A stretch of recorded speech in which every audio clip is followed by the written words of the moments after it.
우리 최고의 수출품은 이제 삼성이 아니라 신태용이다. 신태용이다. 예, 아시아권에서도 동남아시아 축구를 무시하면 어느 순간에는 컨디션에 따라서는 성패가 바뀔 수도 있다. 우리나라가 10회 연속 진출하는 것을 세계 거죠. 최초에 했는데 네. 사실 일본이 지금 8회 연속 진출을 바짝 쫓아오고 있거든요. 있죠. 그런 게 다 머리 안에 있다 보니까 좀 그렇게 기분은 썩 좋지 않았다. 예. 제가 가서 부딪혀 보니까 예. 한국 사람들 맡겨놓으면 일단 네. 책임감 있게 최선을 다하거든요. 그렇죠. 외국 지도자 분들을 이렇게 모셔다 놓으면 네. 그 나라의 문화를 이해하려고 하지 않고 내가 주어진 시간에 최선을 다하겠다는 생각들을 하시는 예. 거예요. 사실 어떻게 보면 EPL에 이런 선수들 보면 네. 학교 안 가거든요. 17살 때부터 프로로 데뷔해서 억만장자가 돼가지고 축구를 하고 있습니다. 그런 부분은 저도 개인적으로 독일이나 이런 시스템 따라가야 된다 생각합니다.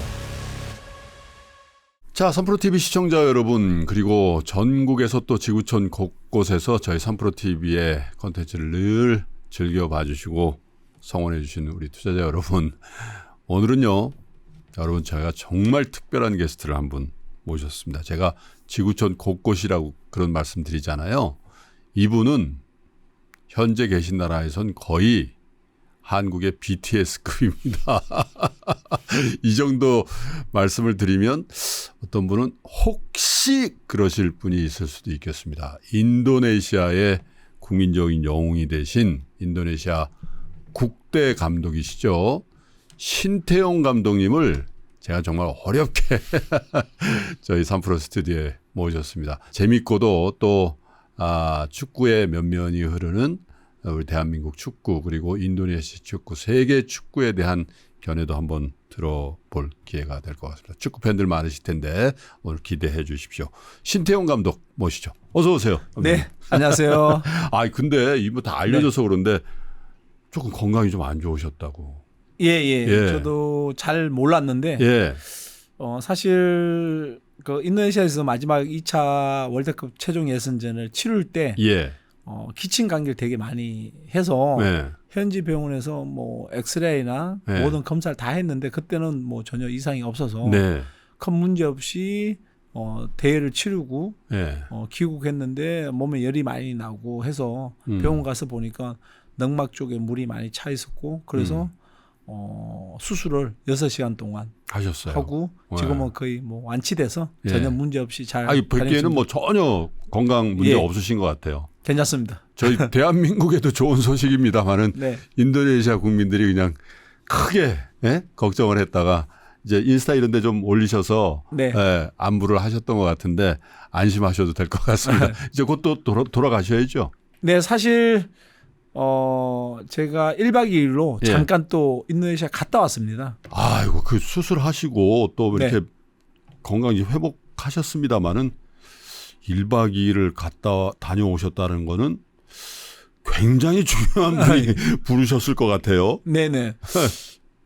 수술하고 좀 있었는데 예. 갑자기 협회에서 예. 들어와야 된다고 얘기를 하길래 왜 들어가야 되냐고 하니까 예.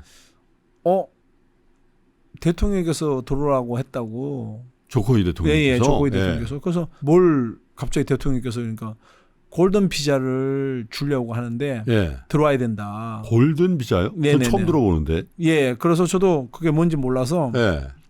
저도 있으면서 지금 그 끼따스라는 것이 있는데 예. 1년마다 비자를 연장해서 받고 있거든요. 예. 근데 골든 비자는 5년에서 10년짜리 주는 영주권 비자 같은 경우는 예. 그 런칭 1호로 예.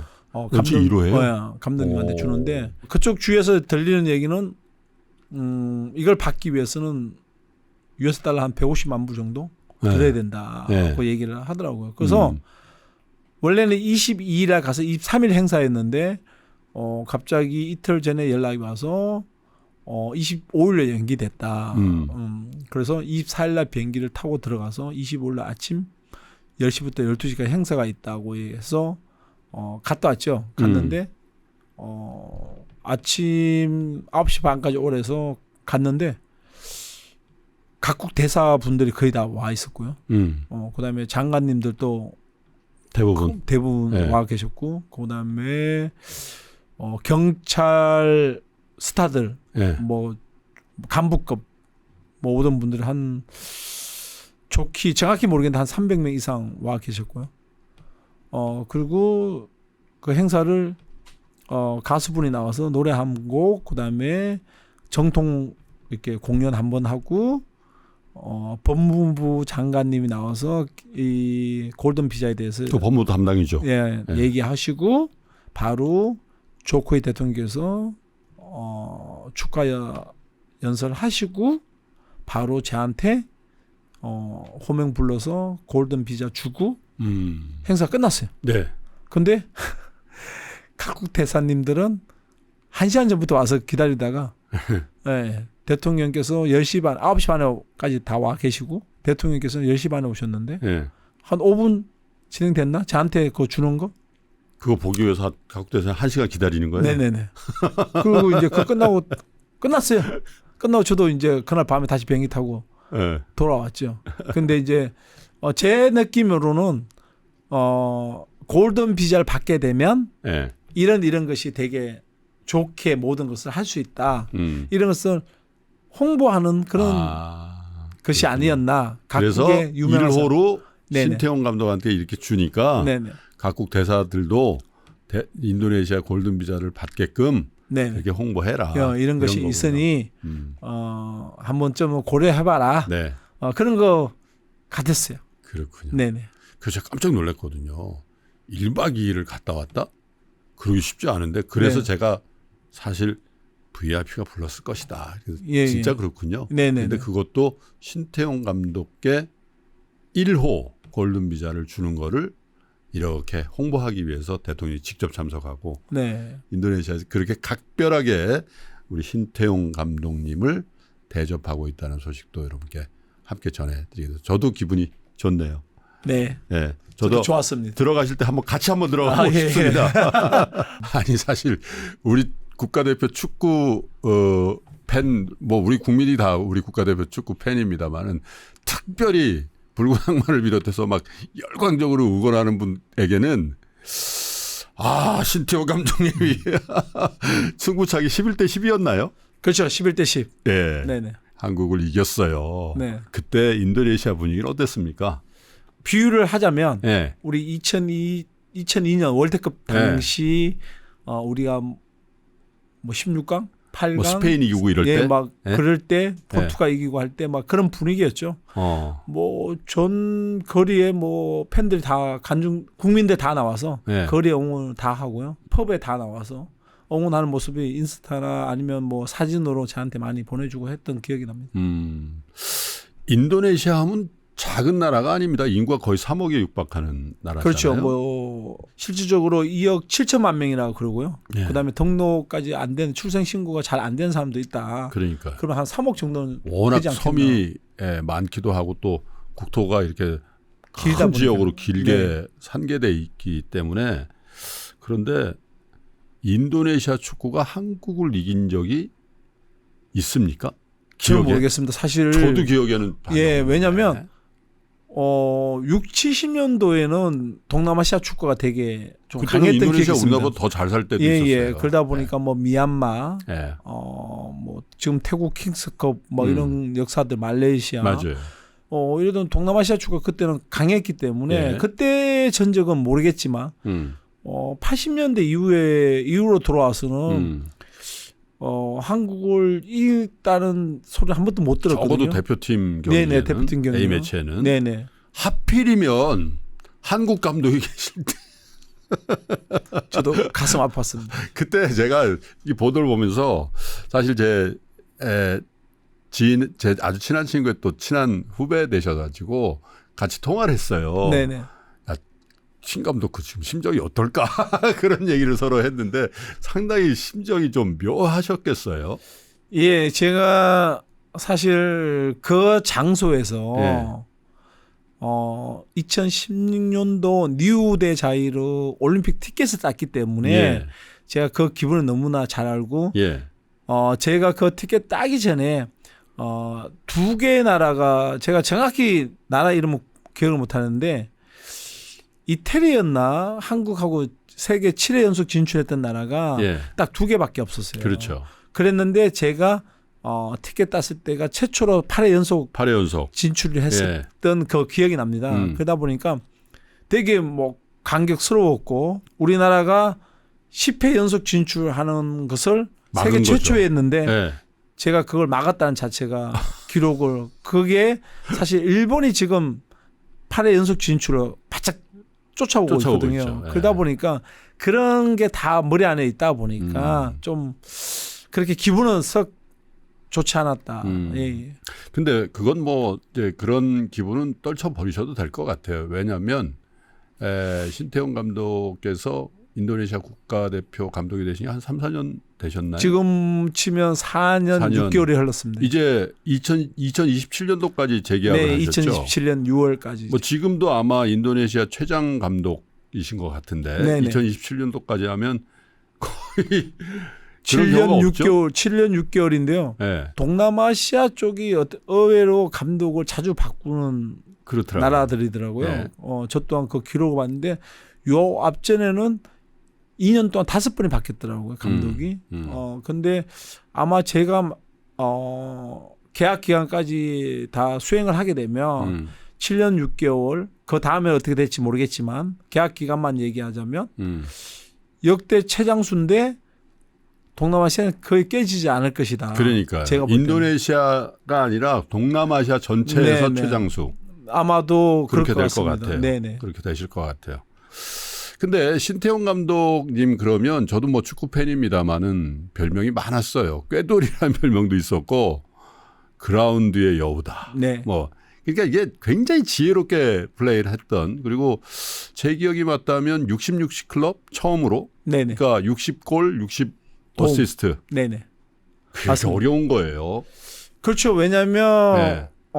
제 포지션이 사실은 미드필더인데 미드필드에서는 사실은 어시스트가 이제 사실 도움이 더 쉬울 텐데 네. 저는 도움보다도 골을 많이 넣었던 미드필더였고 그 미드필더가 어떻게 보면 100골 이상을 넣는 선수는 거의 없거든요. 예, 미드필더는 뭐 거의 많이 넣어도 한 30-40골 정도 되는데 제가 100골 넣으면서 60 최초로 가입했던 게 저한테 상당히 영광이죠. 네. 네. 저는 이제 국가대표 감독을 또 길지는 않지만 하셨는데 물론 16강 진출에 실패했습니다마는 기록이 또 하나 있어요. 2차 대전 이후에 독일 국가대표팀을 1라운드에서 탈락시킨 장본인이시죠. 네네. 2-0. 네. 그 순간 전 생생히 기억이 나는데 그때는 어떠셨어요? 어떻게 보면 첫 경기 스웨덴, 두 번째 멕시코. 우리가 1-0, 2-1로 졌는데 네. 되게 아쉬운 부분이 많이 남아 있었거든요. 예. 네. 그래서 사실 멕시코전 두 번째 골은 그때 VAR을 처음 시행했던 월드컵이었고 두 번째 골은 명백히 파울을 봐야 되는 불의 네. 시스템이었는데 사실 안 봤거든요.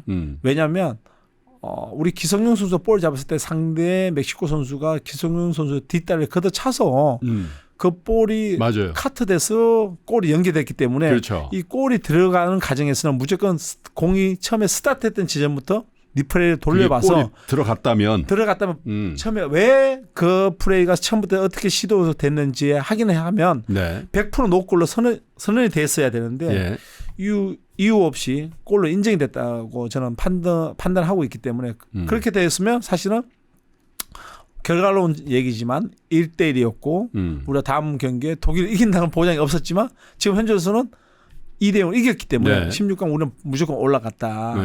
그런데 왜 저는 아직도 그 VAR을 안 돌려봤는지에 대해서 의문점이 남고요.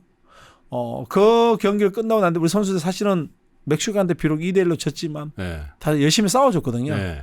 우리가 가기 전에 부상 선수들도 5명이나 나와서 완전체를 이루지 못하고 대회를 갔었고 그렇지만 마지막 경기 때는 제가 선수들한테 큰 부담을 안 주고 본인 자신한테 네. 후회 없는 경기만 하고 나오자. 우리가 팬들이 국민들이 누가 네. 뭐라 하더라도 네. 내 스스로 내 자신한테 이번 2018년도 러시아 월드컵 와서 후회 없는 경기를 하고 왔다고 자부하면 우리는 그걸로서 끝난다. 그러니까 본인 자신한테 떳떳한 본인이 되어라.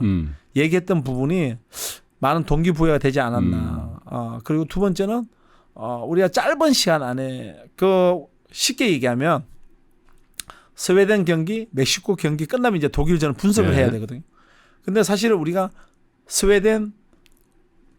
스웨덴까지 날아가서 경기를 보고 분석하고 거의 영상을 20편 이상 분석을 하거든요.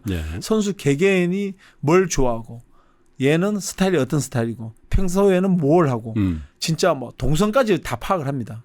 근데 독일 팀이 1차전, 2차전 경기를 하고 3차전 왔을 때도 1, 2차전 경기 내용이 비슷하고 했었기에 선수들 이틀 동안 상대 분석을 해서 훈련을 했는데 우리 선수들이 전반 20분 정도 지나고 난 다음에 자신감이 붙었다고 합니다. 그래서 전반 끝나고 낙하룸이 들어왔는데 선수 몇몇이 감독님 우리 오늘 할 수 있을 것 같은데요. 우리가 훈련했던 대로 얘네들이 그렇게 들어오는데요. 이런 얘기를 하는데 갑자기 저 또한 자신감이 생기더라고요. 네.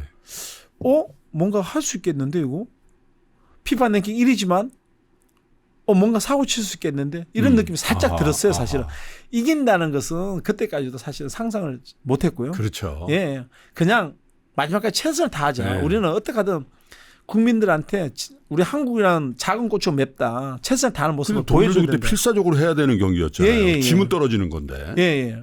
그랬는데 마지막에 우리한테 그런 행운이 골이 들어왔고 마지막에 노이어라는 골키퍼가 필드까지 넘어와서 우리 지혜까지 와서 공격하고 있길래 뭔가 될 것 같다. 그때 그 손흥민 선수의 그 질주. 네네. 그게 아마 거의 독일 축구 역사에도 아마 남을 경기가 될 것 같아요. 우리 축구 역사에도 당연히 남겠습니다만은.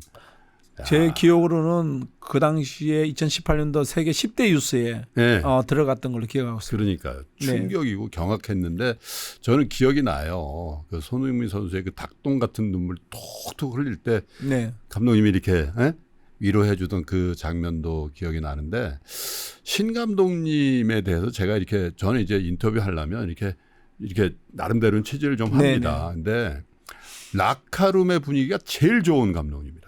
국가대표도 마찬가지고 또 1화에 계실 때도 그렇고 또 인도네시아 특히 지금 인도네시아 국대팀의 그 라카룸 분위기가 정말 아주 썰렁한 그럴 때도 있잖아요. 근데 그렇죠. 정말 그 신태용 감독님이 형님같이 이렇게 해주고 그런 라카룸의 어떤 리더십이 되게 좋은 감독님이라고 정평인데 어떤 비결이 있으실까요?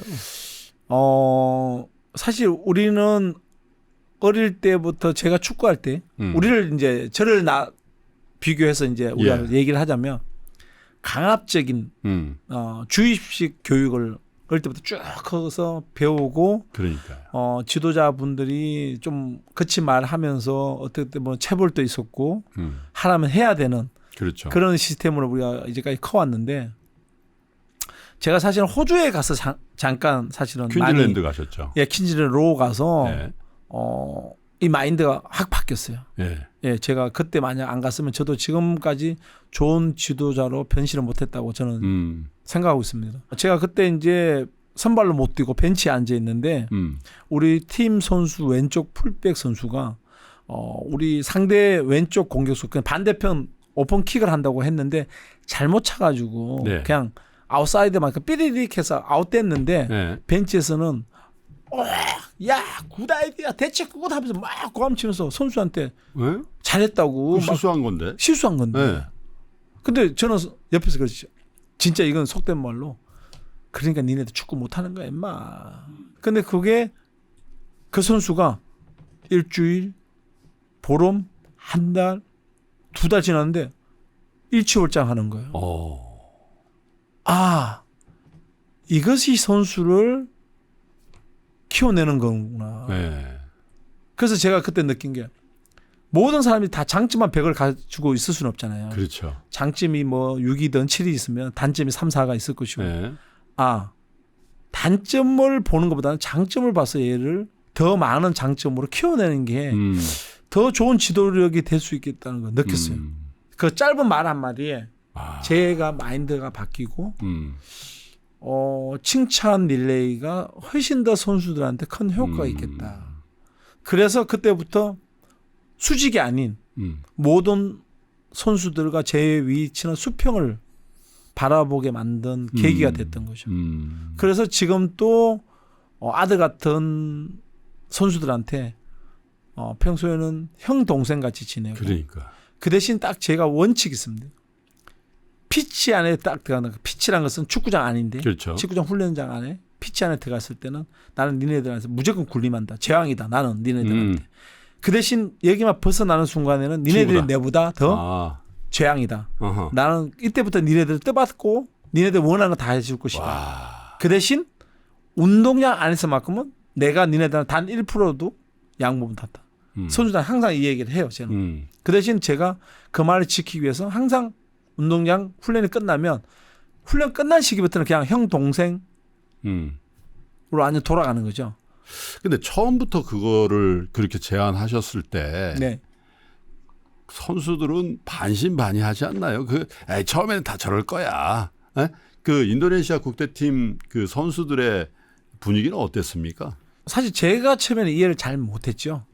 네, 그 선수들이 자기들 하고 싶은 대로 하는 친구들이고 뭐 자기들끼리 모여서 얘기하고 하다 보니까 자기들끼리는 그렇게 흘러갔는데 제가 그 분위기 이해를 못하니까 제가 힘들었던 부분이 있었고 그러다 보니까 기존에 있던 대표 선수 거의 95% 물갈이 됐고요. 네. 한두 명 남겨놓고 다 싹 바꾸셨어요. 물갈이 해버렸죠. 제가.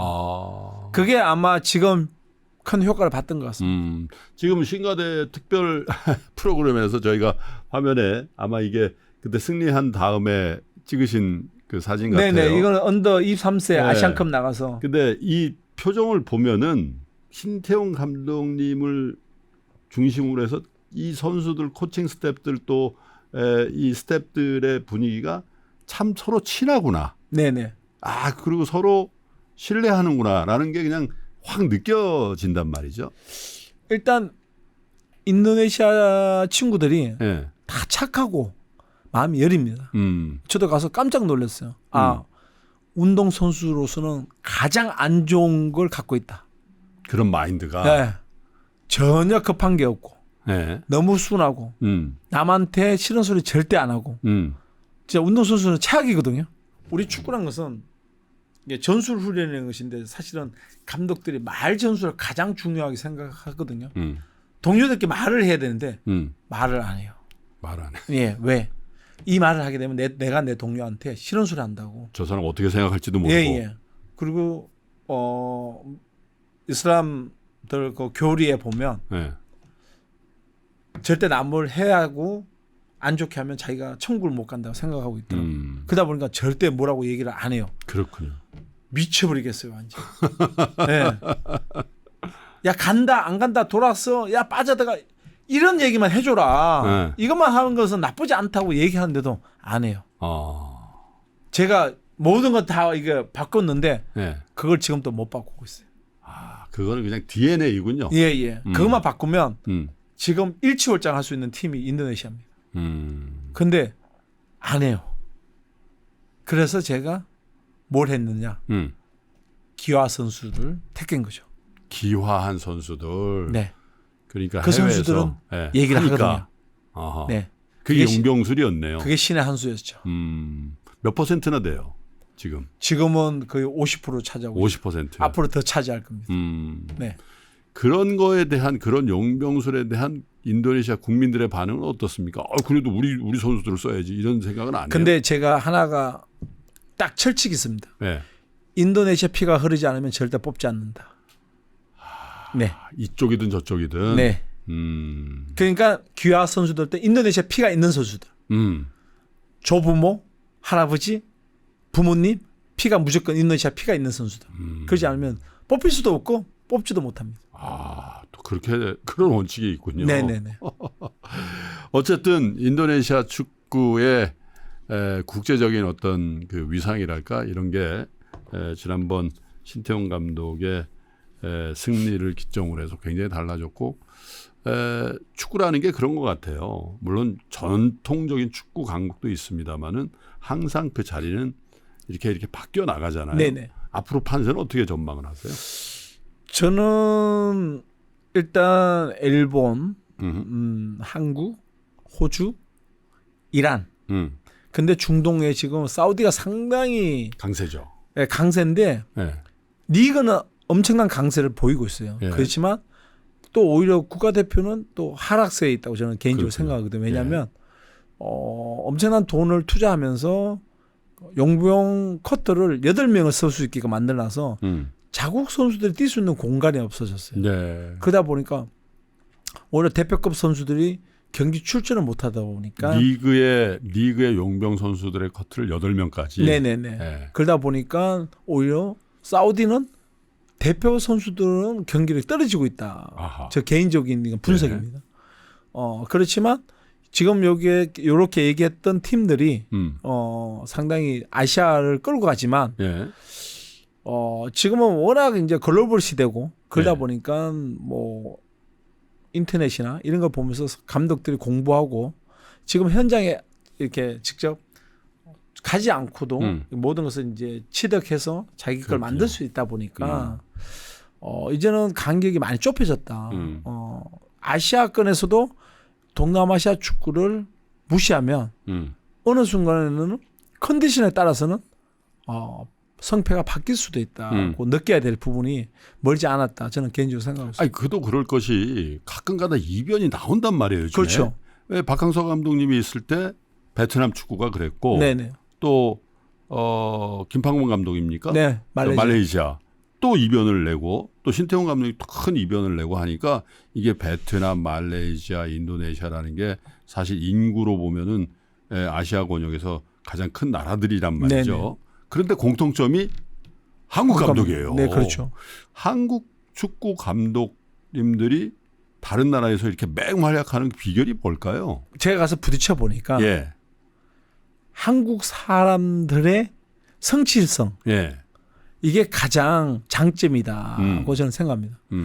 우리는 한국 사람들 맡겨놓으면 일단 네. 책임감 있게 최선을 다하거든요. 그렇죠.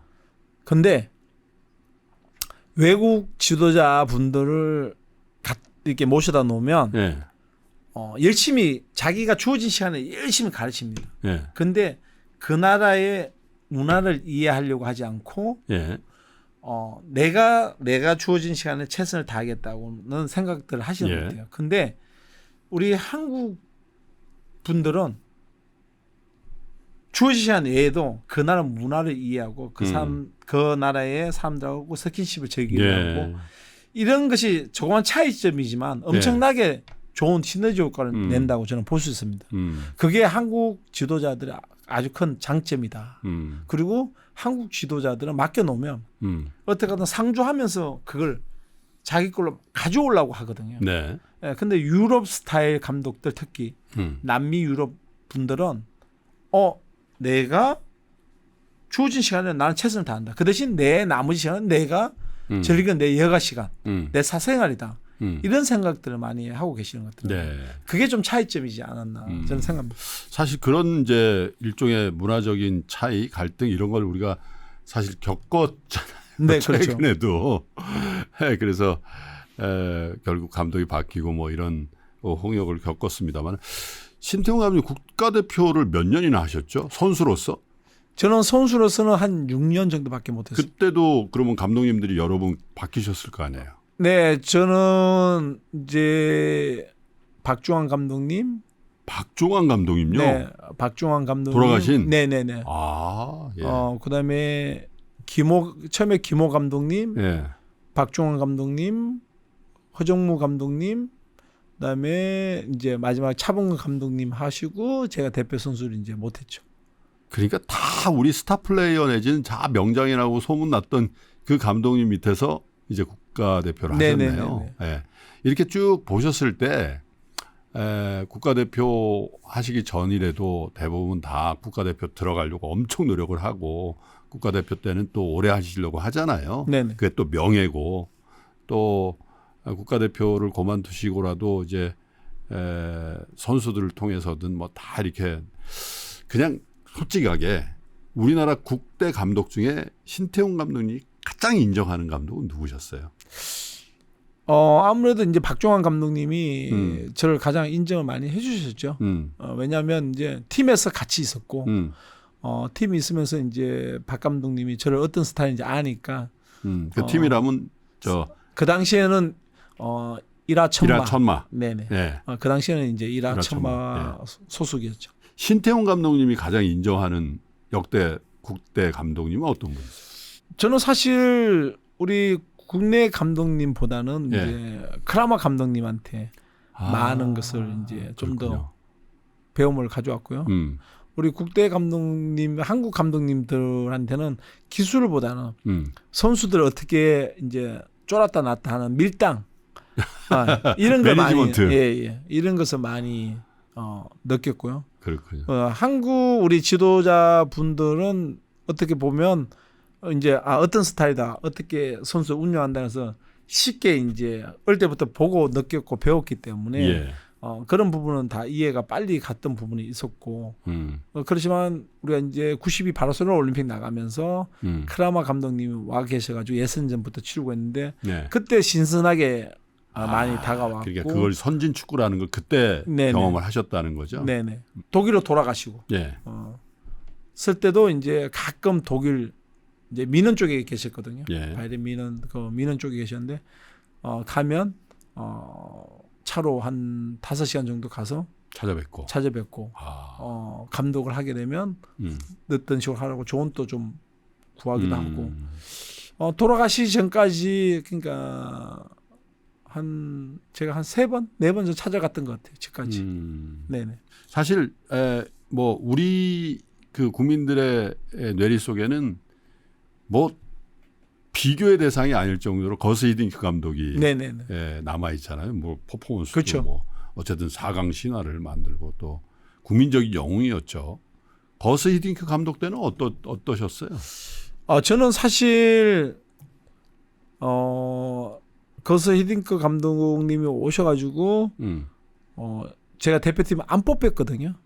네네. 예. 그러다 보니까 뭐 사실 히딩크 감독님에 대해서 예. 제가 뭐라고 이제 사실은 경험을 안 했는데 뭐 이렇게 얘기할 수 있는 부분은 아니고 제가 2002 월드컵 하기 전에 2001년도에 캐리가 MVP를 받았어요.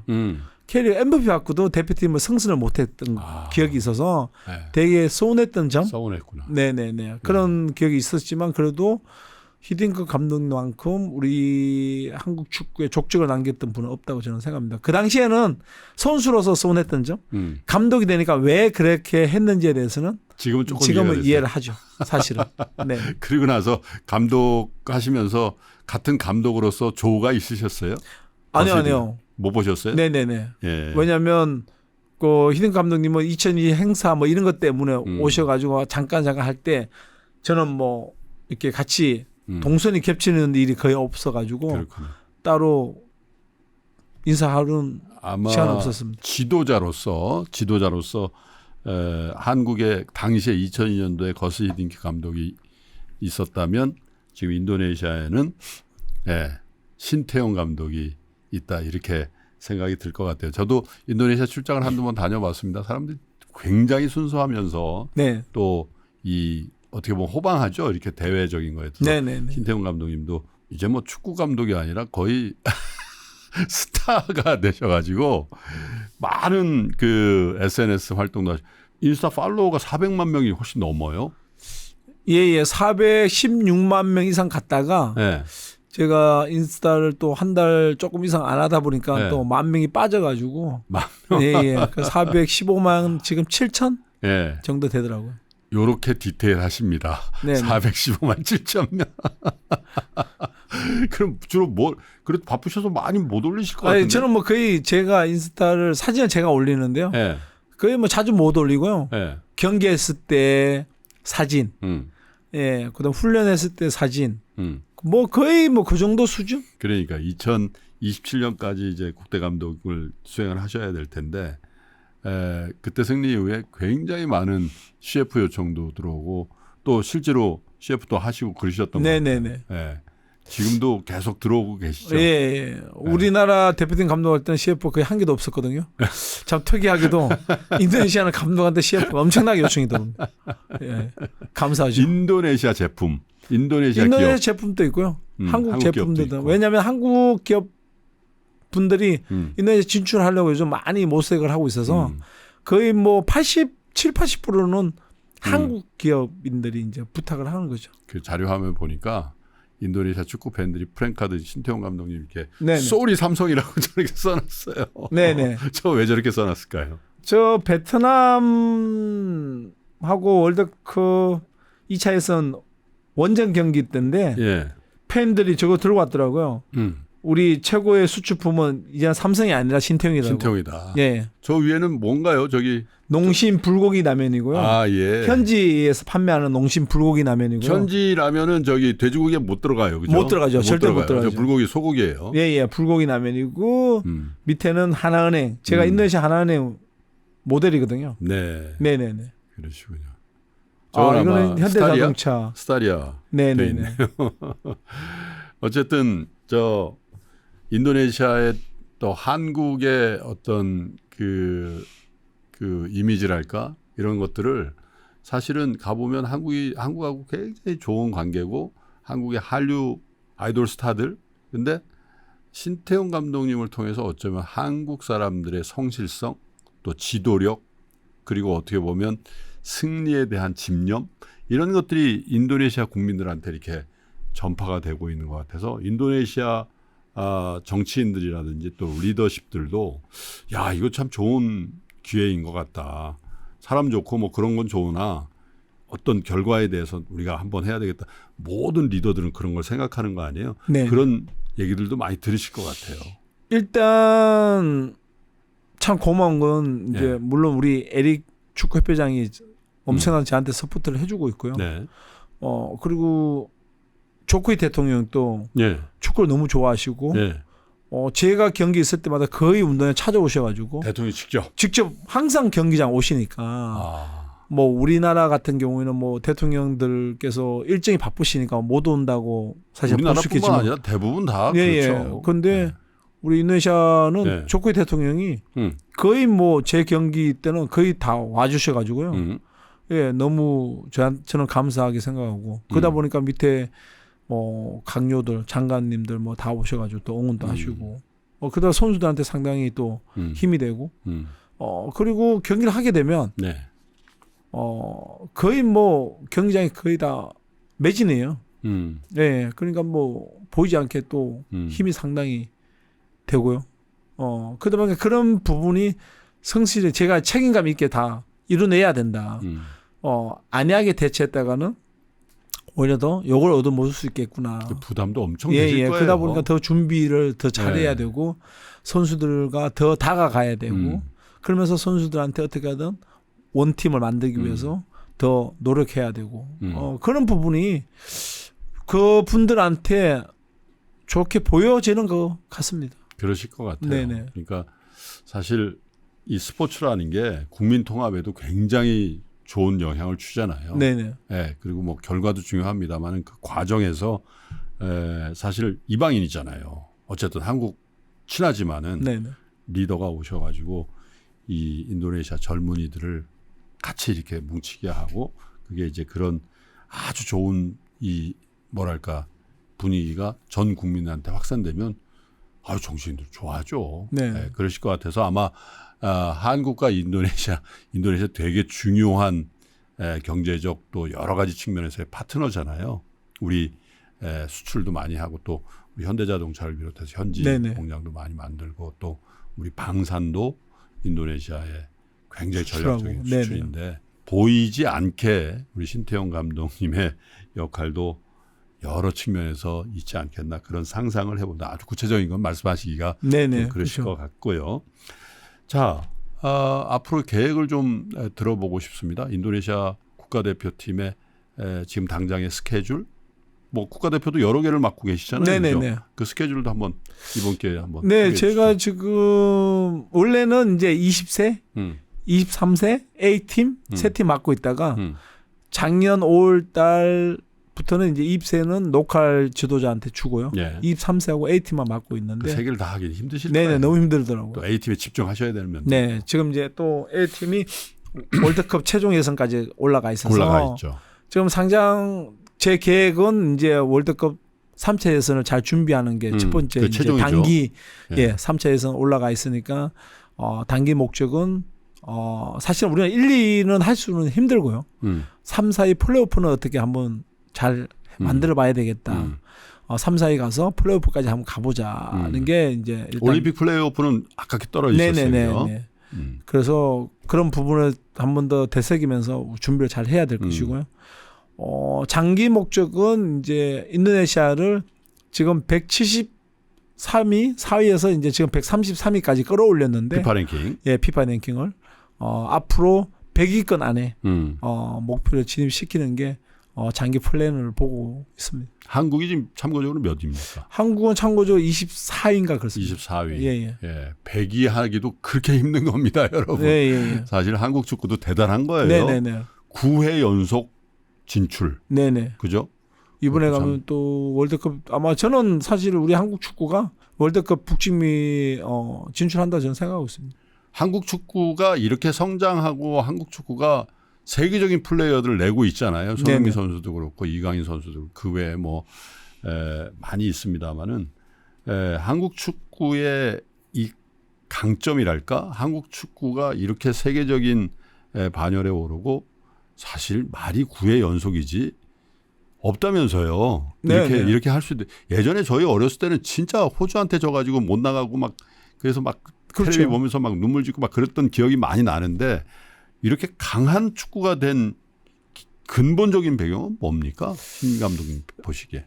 일단 인프라 구축이 잘 됐다고 볼 수 있고요. 네. 참 예전에는 이제 우리가 그렇게 잘 사는 나라가 아니다 보니까 밑에 인프라 구축이 없이 임시 방편적으로 팀을 만들어서 나가다 보니까 그런 악순환이 돌아왔다 저는 생각하고요. 잔디구장도 없을 때였어요. 네네. 지금은 이제 우리가 86 아시안 게임, 88 올림픽 치르면서 스포츠의 인프라가 상당히 모든 스포츠의 인프라가 상당히 잘 돼 있다.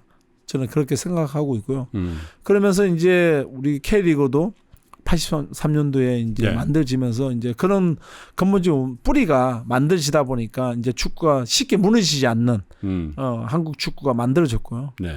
그러면서 이제 우리가 뭐 10년 대계를 바라보면서 유소년 축구 시스템을 잘 만들었던 것이 지금 계속 그래도 세대별로 끊기지 않고 손흥민, 이강인 이런 선수들이 꾸준하게 나오는 이유가 그런 부분을 저는 생각하고 있습니다. 우리가 더 앞으로 더 중요하다는 것은 유소년 축구를 더 발전시켜야 되고 사실은 더 체계적으로 이제 만들어야 되고 어떻게 보면 이제 예전에는 체불 문화가 사실은 만연하게 이루어지면서 선수들이 강제적으로 시켰지만 하라고 시켰지만 지금은 이제 갑자기 그런 걸 시키게 되면 모든 분들이 잘못될 수 있으니까 이제는 못하니까 선수들도 마인드가 바뀌었고 지도자들도 마인드가 바뀌면서 새로운 시스템을 만들어 가져야 된다. 교육 방식이 바뀌어야 된다. 그래야만 우리가 무너지지 않는 한국 축구가 더 발전할 수 있다. 저는 생각하고 있습니다. 아직도 유럽 축구라든지 우리보다 좀 더 높게 평가받고 있는 축구 선진국에 비해서 조금 아쉬운 점이 있다면 뭐가 있을까요? 저 개인적으로 우리는 지금 초등학교, 중학교, 고등학교 때 보면 그 학교 성적을 못 내면 상급 학교 진학을 못 합니다. 그게 학교 성적이라는 게 팀 성적. 팀 성적. 그럼 스카우트를 못 돼가니까 자연스럽게 못 올라가고 그러다 보니까 전국대에서 뭐 4강 가야 되고 뭐 그런 거 말씀하시는 거죠. 그러다 보니까 지도자분들이 어떻게든 성적을 내야 되고 선수들이 개개인 어릴 때는 어떻게 보면 어릴 때 배웠던 것이 그게 평생 갈 수 있는데 그런 기본기 훈련보다는 팀 조직 전수 훈련을 하다 보니까 선수들 개개인 기량이 어느 순간에 가면 발전이 없어져 버리는 거죠. 사실 어떻게 보면 기본이 탄탄해져 있으면 어릴 때는 내가 부족한 것 같더라도 어느 순간 내가 신체적인 조건이 완성됐을 때는 그 기본기 탄탄한 선수들 안 무너지거든요. 이건 뭐 전적으로 제 개인적인 생각입니다. 그래서 어릴 때 사실 기본기 훈련, 기초 훈련 하려면 지겹거든요. 그러니까 그 지겨움을 털어버리고 자꾸 새로운 걸 좀 즐겁게 하려고 하는데 그런 것보다는 어릴 때 기초, 기본기를 탄탄하게 잘 만들어줘야 컸을 때 잠재력이 훨씬 더 커진다는 거죠. 그리고 우리나라 교육 시스템이 또 성적을 못 내면 위로 못 올라가는 그런 시스템이 많이 있다 보니까 그런 부분도 하나의 좀 우리한테 힘든 부분이 지도자들한테는 상당히 힘든 부분이 되지 않나 그렇게 보여집니다.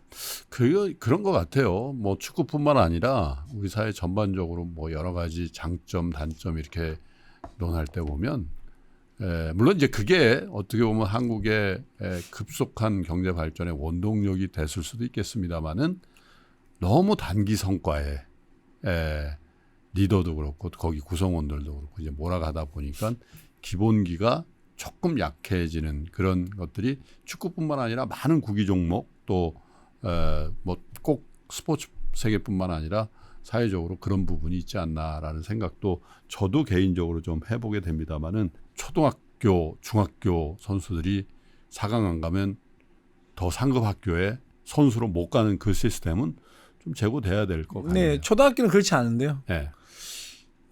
중학교도 그러지 않는 걸 알고 있는데 고등학교는 분명히 이제 성적을 못 내면 대학교나 이런 데 못 가게끔 이제 이렇게 정해져 있고 그러다 보니까 이제 어떻게 하든 초중원 지도자들 좀 더 성적보다는 또 이게 우리나라는 성적을 못 내면 저 감독 능력이 없다고 부모들이나 인정해 버리니까 그러니까요. 어떻게 하든 성적을 내야 자기 밥줄이 안 끊기고 부모님들이 알아서 아들 딸들 저 상업학교 못 간다고 하니까 감독 바꿔라 이럴 수도 있고 그런 거잖아요. 예. 성적 못 내는 감독은 감독이 아니다고 많은 지도자들이 지도자분들을 인정해 버리니까 부모들이 그러다 보니까 이제 어떻게 하든 지도자도 어느 정도 성적을 내면서 이제 진학을 시키고 상업학교 그런 데 신경 써야 되니까 그런 게 계속 악순환이 되고 있지 않나 저는 보여집니다. 근데 지금 축구계에서도 보니까 일선에서 언젠가부터 뭐가 바뀌어가지고 축구 선수로 특기생이라고 그러잖아요. 네네. 들어와도 수업을 다 받아야 되고 뭐 그렇죠. 이런 게 이제 지금 현실이라 그래요. 네네. 근데 이런 것들을 두고도 찬반 양론이 있더군요. 네, 그렇죠. 네, 뭐 전인 교육이라는 측면에서 당연히 그렇게 해야지 왜 축구 선수는 축구만 하냐 공부도 해서 수업을 들어야지 라는 그런 주장을 하시는 분들도 있고 야 그게 현실적으로 가능할 것 같냐 이런 주장을 하시는 분들도 있고 그런 거 아니 사실은 아드님도 유명한 축구 선수 아니에요? 네, 둘 다 축구하는데요. 네. 저는 개인적으로 예. 생각은 중학교 때까지는 공부를 해야 된다. 저는 생각합니다. 중학교 때까지라도 네, 중학교 때까지는 초등학교 중학교 때는 축구를 하면서 병행하면서 공부는 무조건 해야 된다는 게 제 기본 생각이고요. 예. 그 대신 고등학교 때부터 올라가면 축구할 선수들은 축구만 할 수 있게 만들어줘야 된다. 아하. 그다음에 공부는 예. 뭐 일주일 2번 정도 기초 교양이나 이런 수업을 할 수 있게끔만 만들어주고 진짜 그때부터는 축구 쪽으로 올인시켜야 된다. 모든 스포츠는 마찬가지다 저는 생각합니다. 그 대신 초등학교 중학교 때 이미 기본 기초 공부들은 해놨기 때문에 네. 고등학교 올라와서는 기본적으로 뭐 국영수가 되든 뭐 그런 거는 하지만 자기 주 종목 시간을 훨씬 더 할애를 해줘야 된다. 그래야 우리가 따라갈 수 있다. 사실 어떻게 보면 EPL에 이런 선수들 보면 네. 학교 안 가거든요. 아, 안 가요? 네, 17살 때도 프로로 데뷔해서 네. 그냥 뭐 몇 억만장자가 돼가지고 축구를 하고 있습니다. 그런 시스템을 영국도 많이 갖고 있고 그런 부분은 저도 개인적으로 독일이나 이런 시스템을 따라가야 된다 생각합니다. 근데 고등학교 때 공부를 다 해야 되고 그리고 야간 수업, 야간 훈련밖에 못 합니다. 그러니까 수업 다 하고 야간 훈련해서 연습 경기도 제대로 못 하고 기량이 상승이 되겠냐? 네네. 이것도 아니고 저것도 아니고 이거는 분명히 역효과다. 하나에 올인해야 되는데 공부도 사실은 가면 선수들이 야간 운동하고 새벽 운동하고 오전에 수업 보내놓거든요. 그러면 거의 수업 시간 거의 다 잔단 말이에요. 그러니까 의무적으로 그냥 앉아 있는 거죠. 다 그런 건 아니죠. 대부분이. 네네네. 네. 선생님은 아니까 쟤 깨워도 공부 안 되는데 그래 자 조용히 자는 게 다른 거야. 학생들한테 일반 학생한테 네. 도움을 주는 거야 생각할 수 있잖아요. 그러니까 안 깨우는 거죠. 그러니까 내신 성적은 7등급 8등급 받는 거고. 그러니까 이런 부분이 저는 개인적으로 안 좋다. 자기가 축구를 성공하려면 대학보다는 프로를 가야 되는데 네. 또 대학교 간단 말이에요. 네. 그러면 대학 가서 뭐 할 거냐. 미래를 보기 위해서 축구 선수 하다 안 되면 나중을 생각한다. 네. 이렇게 생각한단 말입니다. 네. 그러면 그것도 또 현실에 안 맞거든요. 네.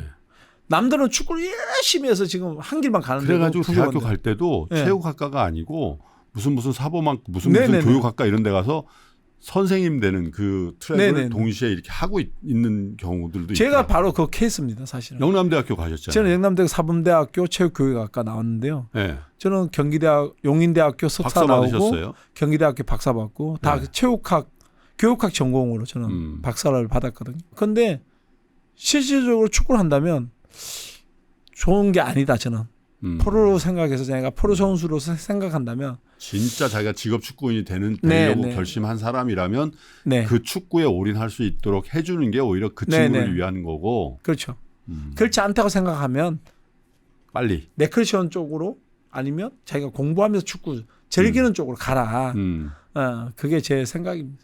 아니 뭐 우리 신태용 감독님이 어떻게 보면 대표적인 그 예이실 것 같아요. 왜냐하면 축구에 올인하셨죠, 사실은. 네네. 고등학교 중3 이후에는. 그렇죠. 근데 어쨌든 예, 그라운드에 여우라는 거 아닙니까? 그리고 제가 알기로는 축구 외적인 그 인생의 경영이라든지 여러 지인들에 대한 관리라든지 이런 게 정말 탁월하시는 분 알고 있거든요. 그러니까 잘하고 계신단 말이죠. 네네. 그래서 그런 부분도 물론 이제 뭐 여러 가지 고려할 점이 있겠습니다만은 축구를 사랑하고 또 이 선수 국대를 오래 하셨고 또 국가대표 감독도 이렇게 지도자의 길을 실전적으로 하시는 신태용 감독의 입장에서는 그게 현실이다 이렇게 말씀을 주시네요. 자, 뭐 신태용 감독님과 이런저런 제가 평상시에도 좀 뵙고 싶었고 궁금한 얘기들을 많이 여쭤봤습니다만은 어떠십니까? 앞으로 신태용 감독이 아닌 그냥 신태용으로서의 계획도 좀 들어보고 싶어요. 왜냐하면 100세 시대라고 하는데 네네. 예, 어떻게 인생 경영을 계획하고 계시는지요? 아직까지는 사실 그런 생각을 안 해봤고요. 음. 저는 아직 감독 현장에 있는 삶이다 보니까 음. 현장에서 더 많은 것을 준비해서 노력해서 뭔가 성과를 가져오면 다른 것이 자연스럽게 따라오더라고요. 네. 다른 것에 눈을 돌리게 되면 오히려 더 많은 것을 잃어버리는 것이 많아서 저는 현장에서 더 열심히 최선을 다하자. 그러면 부가적으로 따라온 것은 더 많다는 것을 제가 많이 느끼고 있습니다. 그래서 인도네시아 가서 더 많은 것을 준비하고 더 잘하면 제가 대한민국 사람인데 국위 선양을 열심히 하네. 오히려 더 나한테 더 많은 것을 한국에서도 주지 않을까. 그게 제 생각이고요. 결국 인도네시아 축구팀 퍼포먼스를 높이는 게 가장 좋은 일이다. 네네. 현재로서는. 예. 그 뒤에는 뭐 아직까지 제가 생각해 보지 않았고요. 사실 우리 미래는 생각해도 그렇게 되지 않기 때문에 제 스타일이 굳이 미래를 생각하면서 스트레스 받아야 돼? 저는 하기 싫거든요. 예. 예, 좀 그런 스타일이에요. 예, 그래서 미래에 생각하고 미래에 내가 어떻게 하고 어떻게 식으로 준비를 해야 되겠다 생각은 잘 하지 않은 편은 아니고 항상 어릴 때는 꿈은 원대하게 갖자. 내가 뭘 하든지 간에 할 수 있다는 생각을 갖고 부딪히는 것을 저는 선호하기 때문에 그런 부딪히는 것은 제가 준비를 하지만 내가 앞으로 100세 시대니까 어떤 식으로 살아가야 되겠다는 생각은 아직까지는 준비를 안 했습니다. 현실에 충실하자. 네. 충분하실 것 같습니다. 예. 아드님 두 분 다 축구 선수고 또 신재원 선수는 네. 지금 신태용 감독님이 그 나이 때 정도의 활약을 하고 있단 말이에요. 네네.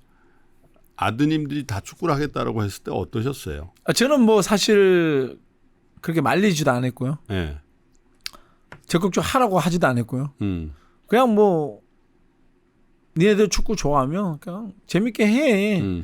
그러다가 말겠지 생각했던 부분이 많았죠. 네. 그래서 어릴 때는 제가 축구 얘기를 1%도 우리 애들한테 하지 않았다고 생각해요. 네. 거의 하지 않았어요. 그렇군요.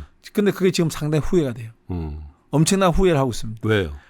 좀 손흥민의 아버지 손흥정 씨 같이 네. 저도 좀 관심 있게 어릴 때부터 좀 조금 전에 제가 서두에 얘기했듯이 네.